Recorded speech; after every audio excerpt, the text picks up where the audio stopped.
종합부동산세는 고액의 부동산을 많이 보유하신 분들께 세금을 좀 더 부담하도록 하여 보다 공평한 과세, 공정한 사회를 실현하려는 세금입니다. 1주택자의 경우 시가 약 13억 원, 2주택 이상을 소유하신 경우 시가 합계 약 9억 원을 넘는 경우에 종합부동산세 과세 대상이 됩니다. 2016년을 기준으로 보면 전체 주택 소유자 약 1,300만 명 중 2%에 해당하는 27만 명만 종부세 과세 대상이 되었습니다. 세율이 실제로 적용되는 기준인 과세 표준, 즉 과표는 국토부와 지자체에서 매년 공시하는 공시가격에서 1주택자는 9억 원, 2주택 이상자는 6억 원을 공제하고 여기에 공정시장 가액 비율을 곱하여 산출하게 됩니다. 예를 들어 2018년 기준 공시가격이 15억 원이라면 1주택자의 경우는 9억 원을 공제한 6억 원에 공정시장 가액 비율 80%를 곱한 4.8억 원이 과표가 됩니다. 1주택자, 특히 은퇴자 등 현금 여력이 부족하신 분들에 대해서는 세부담을 최소화하기 위해 노력하였습니다. 먼저 1주택자의 경우 시가 18억 원을 넘는 경우에만 세율을 인상하였습니다. 또한 1주택자에 대한 세부담 완화를 위한 기존 제도인 다주택자보다 많은 9억 원 공제, 고령자 장기 보유자에 대한 70% 세액 공제, 그리고 전년 대비 150% 세부담 상한은 현행대로 유지됩니다. 이에 따라 시가 18억 원 주택을 한 채 소유하신 경우라면 세부담이 94만 원에서 104만 원으로 약 10만 원 인상되고, 만약 70세 이상으로서 해당 주택을 10년 이상 보유하신 경우라면 최대 70% 세액공제를 적용받아 세부담이 28만 원에서 31만 원으로 3만 원가량 인상됩니다.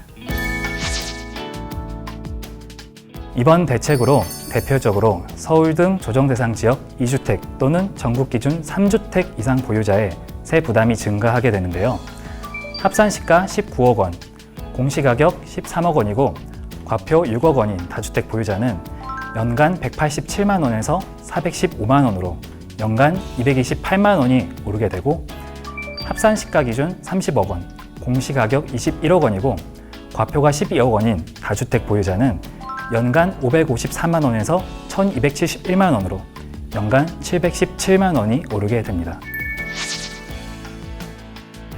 임대사업자에 대한 세제 혜택 축소는 과열 지역에서 불필요한 주택 수요를 차단하기 위하여 과도한 세제 혜택을 조정하려는 것입니다. 따라서 대책 발표일인 9월 13일 후에 조정 대상 지역에서 주택을 새로 취득하시는 경우에만 적용되고 기존 임대사업자에 대한 혜택에는 영향이 없습니다. 이번 종부세 개편안이 올해 국회를 통과하게 되면 내년 6월 1일에 보유한 주택을 기준으로 내년 12월에 개정 세법에 따라 세금이 부과되게 됩니다.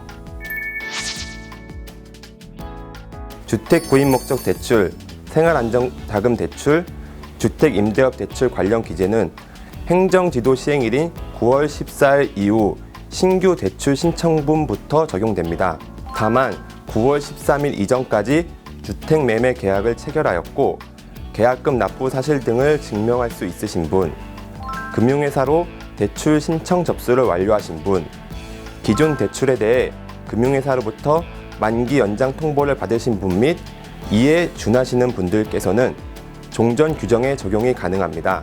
전세자금 대출 보증의 경우 공적 보증 기간에 내부 규정이 개정되는 10월 이후 보증 신청분부터 적용될 예정입니다. 이번 대책의 가장 중요한 원칙 중에 하나는 실수요자 보호에 있습니다. 무주택자는 원칙적으로 주택을 구입하기 위한 목적으로 주택을 담보로 한 대출을 받으실 수 있습니다. 다만 고가주택의 경우에는 실거주 목적인 경우에 한해 대출을 받을 수 있는데요. 고가주택이란 공시가격 기준으로 9억 원을 초과하는 주택을 의미합니다. 1주택 세대는 원칙적으로 투기지역, 투기가열지구, 조정대상 지역에서 주택을 추가 구입하기 위한 목적으로 주택담보대출을 받으실 수 없습니다. 다만 이사 목적 등 거주지 변경, 근무상 여건, 부모 봉양 등 불가피성이 인정되는 경우에 한해 예외적으로 추가 주택 구입 목적의 주택담보대출이 허용됩니다. 다만 1주택 이상 보유한 세대라도 규제 지역이 아닌 곳에서 추가 주택을 구입하기 위한 목적으로 주택담보대출을 받는 것은 허용됩니다. 공적 보증 기관인 주택도시보증공사, 주택금융공사의 전세자금 보증은 한정된 자원을 활용하여 서민들이 낮은 금리로 전세자금 대출을 이용할 수 있도록 지원하는 것에 기본적인 취지가 있습니다. 이러한 맥락에서 전세자금 보증에 주택 보유수, 소득 요건 등을 도입한 취지는 다주택자, 고소득자의 전세자금 보증을 제한하여 보다 많은 무주택자, 저소득자가 지원을 받을 수 있도록 하기 위한 것입니다.